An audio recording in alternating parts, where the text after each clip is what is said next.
नमस्कार, आप बाइस्कोप देख रहे हैं। मैं रामगढ़ जिला से रविकांत। अभी कुछ देर हुए हैं और बातचीत हम लोगों ने भाजपा के प्रतिनिधियों से किया है। क्योंकि मामला है कोयलांचल अड्डा क्षेत्र के गिद्दी भुरकुंडा पुल का, जिसमें कई सवाल और कई लोग जो हैं, कई नेता ऐसे हैं जो अपना श्रेय लेने के चक्कर में जो है कई तरह का बयान दे रहे हैं।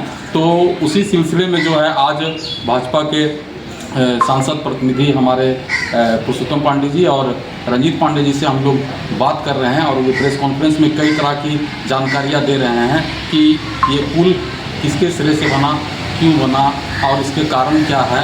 और इसके बारे में उन्होंने जो लोग इस बारे में जो श्रेय ले रहे हैं, जो नेता, उन पर कड़ा प्रहार किया है और बताया है कि कैसे क्या होना है आगे और कैसे पुल को लाया गया। तो आइए उनसे हम लोग प्रेस कॉन्फ्रेंस में बातचीत करते हैं। ये दामोदर पुल को लेकर के ये चूँकि कई वर्षों से पुल खराब था, लेकिन बाद में जब सारे इलेक्ट्रॉनिक मीडिया, प्रिंट मीडिया ने विषय को लगातार उठाने लगे और हम लोगों ने एहसास किया कि सही में पुल की जर्जर स्थिति है, तो हम लोग कई बयानबाजी वगैरह किए और सीसीएल पर काफ़ी दबाव बनाया।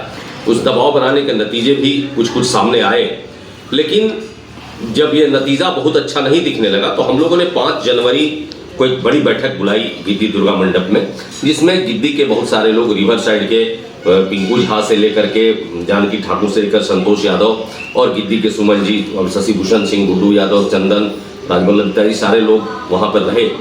और उस बैठक में सर्वसम्मति से मुझे अध्यक्ष चुना गया और तब वहीं से इसकी शुरुआत हुई। हम लोगों ने उसके बाद 16 तारीख को वहाँ पर धरना, एक दिन का उपवास का कार्यक्रम, धरना और बंदी का कार्यक्रम किया और लगातार आंदोलन करते रहे, सीसीएल के अधिकारियों पर दबाव बनाते रहे। और हमने कई बार सांसद से इस विषय में बात करके, सांसद को बुला करके और सांसद को दिखाया भी, सांसद जी आ करके देखे भी पुल की स्थिति। और सांसद जी ने मेरे साथ कई बार डीसी के पास, कई बार रामगढ़ डीसी को, कई बार पहले रोड डिवीजन के अंतर्गत में बनाने की प्रक्रिया हो रही थी, आरसीडी के अंतर्गत, आरसीडी के चेयरमैन से बात किया। अंत में लास्ट में साज से यह बात हुई, तब साज ने कहा कि ठीक है हम इसको बनाएंगे और सीसीएल पैसा देने की सहमति बन गई। और आज जो शंकर चौधरी जी जिस बात को कह रहे हैं, शंकर चौधरी जी निश्चित रूप से मानसिक रूप से विक्षिप्त हो गए। मैं सिर्फ इतनी बात कहूंगा कि उनके साथ रहने वाले जो लोग हैं, उनमें से आप सभी लोग पत्रकार हैं और हर विषय को आप लोगों ने उठाया है।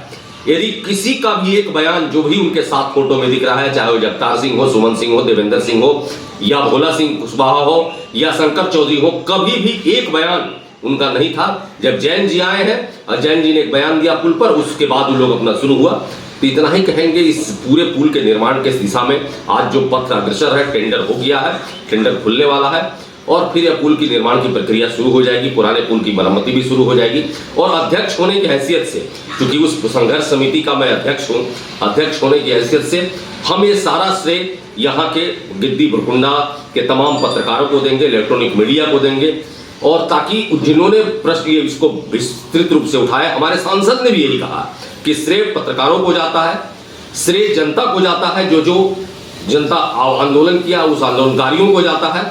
और हम लोगों ने जो कार्य किया है, हमारा दायित्व है, हम इस दायित्व का निर्वहन किए हैं। मैं उसके बाद श्रेय अपने क्षेत्र के माननीय विधायक, बड़कागांव क्षेत्र के माननीय विधायक, और हर कदम पर, हर बात पर लगभग 5 से 7 बार सांसद महोदय मेरे साथ कई अधिकारियों से मिले हैं और उन्होंने उस विषय में परसू किया है, सीसीएल के सीएमडी से भी मिले हैं और परसू किया है। और आज इसका मूर्त रूप है और आज पानी, बहते हुए पानी में हाथ लगा करके यदि आप कह रहे हैं कि हम को श्रेय जाता, हम समझते हैं कि यह मानसिक दिवालिया का प्रतीक है और यह बिल्कुल नहीं होना चाहिए। कल के समाचार पत्रों में और इलेक्ट्रॉनिक्स मीडिया में समाचार प्रकाशित हुआ कि शंकर चौधरी जी के नेतृत्व में एक शिष्टमंडल भुरकुंडा गेस्ट हाउस में प्रेस कॉन्फ्रेंस किया और माननीय सांसद जो वर्तमान हैं मनीष जायसवाल जी, उन पर कई गंभीर मामले खड़ा किए।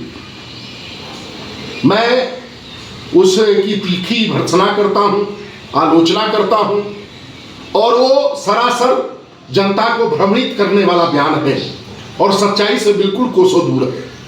आप पूछेंगे कि कैसे गिद्दी पुल निर्माण को लेकर के जयंत सिन्हा जी के द्वारा अगर कोई पत्र 12 सितंबर को और 22 सितंबर को और 12 नवंबर को निर्गत कर दिया गया तो उस पत्र के आधार पर पुल बन गया। मैं ऐसा नहीं मानता। मैं तो मानता हूं साहब, अगर ऐसा होता तो हीरक रोड की स्थिति काफी जर्जर है। जयंत जी इसी हीरक रोड के माध्यम से गिद्दी पुल पर भी आए होंगे। वो कहानी पत्र लिख दिया हीरक रोड को लेकर के, हीरक रोड भी बन जाता उनके पत्र लिख देने से।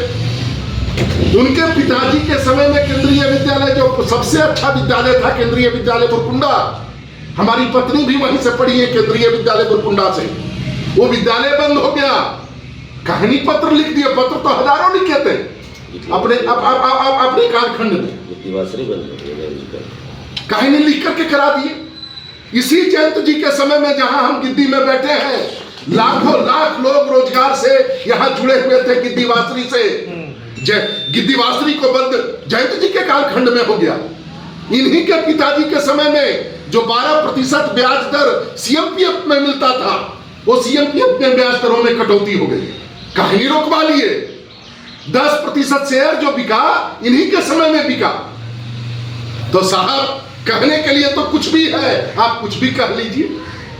अगर आपके पत्र लिखने का इतना महत्व है, चीफ सेक्रेटरी को आपने पत्र लिख दिया, आपने रोड डिवीजन को पत्र लिख दिया, उसका लाभ इतना हो गया, तो 2-4 पत्र और लिख दे।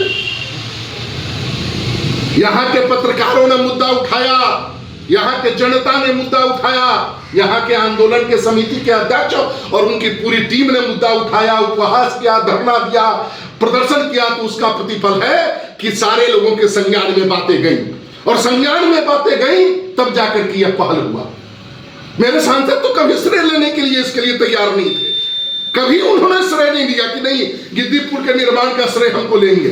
वो तो प्रेस कॉन्फ्रेंस में आए थे तो वो ये भी बोले कि ये श्रेय हम देते हैं यहाँ की जनता को, पत्रकार को, यहाँ के संघर्ष समिति के लोगों को। वो तो कभी नहीं लिए। और सांसद अगर बन करके कोई जाता है तो श्रेय नहीं लेता है, वो जनता के मुद्दों को उसके संज्ञान में लाया जाता है, तो निश्चित तौर पर उसका निदान के लिए, उसके अति के लिए सीसीएल के सीएमडी से कई बार मिलना पड़ा, कई बार जीएम से मिलना पड़ा, कई बार एरिया में बैठना पड़ा, आरसीडी के चेयरमैन से मिलना पड़ा। तो साहब ये जो प्रक्रिया इनके द्वारा चलाई जा रही है, जो काम हो रहे हैं, ये इस बात का प्रमाण है कि ये लोग पता नहीं किस प्रकार की राजनीति करना चाहते हैं। 30 वर्षों तक आप ही का परिवार का शासन रहा, 30 वर्षों तक 10 साल जयंत जी रिप्रेजेंट किए, उसके पहले उनके पिताजी रिप्रेजेंट किए। अभी 2 साल में ही दर्द चालू हो गया, 2 साल में ही दर्द चालू हो गया। कभी डेमो टाड़ गए हैं? डेमो टाड़ अगर जाते तो आपको पता होगा कि पानी पीने की क्या व्यवस्था थी। जंजीर में वो गिलास बांधा रहता था और बाहर एक घड़ा रहता था, उस जंजीर के घड़े से पानी पीना पड़ता था। कोई आके सर्व करके ट्रे पर पानी नहीं पिलाता था। वो भी दौर देखा है लोगों ने कि जंजीर में बंधा हुआ गिलास में बाहर की गिलास उठा करके न ले जाए। मैंने कार्यकर्ता का वैल्यू ये भी नहीं था कि वो गिलासों लेके चल जाएगा कहा, और लोग इतनी बड़ी बात कह रहे हैं। तो मैं इतना ही कहना चाहता हूं कि गलत बयानबाजी न करें, गलत भ्रम की स्थिति पैदा न करें। सांसद तो थे 10 वर्ष पहले, काहे नहीं पटेल चौक से लेकर के बुंगाबार तक वो सड़क निर्माण करवा दिए। जो आज बोल रहे हैं हमारे नितिन गडकरी से मेरे ये सांसद जी मिले और कहे कि सड़क का निर्माण हम करने की प्रक्रिया की ओर बढ़ते हैं, तो प्रश्न खड़ा करते हैं कि अभी तक नहीं हुआ, तो आप क्यों नहीं करा दिए साहब? हम माइंस रेस्क्यू में कार्यालय खोल दिए तो आपको आपत्ति हो गई, तो आप तो रिवर साइड में कार्यालय खोले हुए थे। एक सांसद प्रतिनिधि के घर के सामने कार्यालय था ना, और खुला था ना, वो कार्यालय आज बंद हो गया ना। तो जनता सब जानती है, जनता देखती है। यही निवेदन करने के लिए आप सबके सामने आए हैं कि वो जो प्रेस कॉन्फ्रेंस था उसका एक भी आदमी गिद्दी के पुल के आंदोलन में सम्मिलित नहीं था। एक भी आदमी एक दिन आकर के पुल पर लेट गए, बीपी यूपी न पाने लगा, अब पुल पर गया।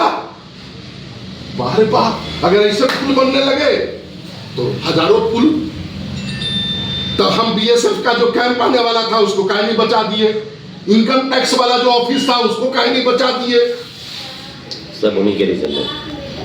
हमको एगो ट्रेन रुकता था, बड़का कहना अच्छी ट्रेन, जिससे हम दिल्ली जाते थे। वो ट्रेन को उन्हीं के कालखंड में चला गया, उसको क्यों नहीं रोकवा दिए? कहने को बहुत है, इतना ही कहते हुए बहुत बहुत धन्यवाद। घर रहने का मकान भर नहीं, ये खुशियों की तिजोरी है। दरवाजे पर दस्तक देता पड़ोस, खिड़कियों से उमड़ आता आसमां, तारों में उलझी ऐसी ना जाने कितनी दास्तां। कहती हैं चले डायमंड सिटी, एक सफर हम सफर के साथ अपने घर तक। Diamond city, life long bonding, 500 से ज्यादा खुशहाल डायमंड परिवार। जल्दी करें, सिर्फ 200 फ्लैट बाकी। आज ही बुक करें अपना आशियाना।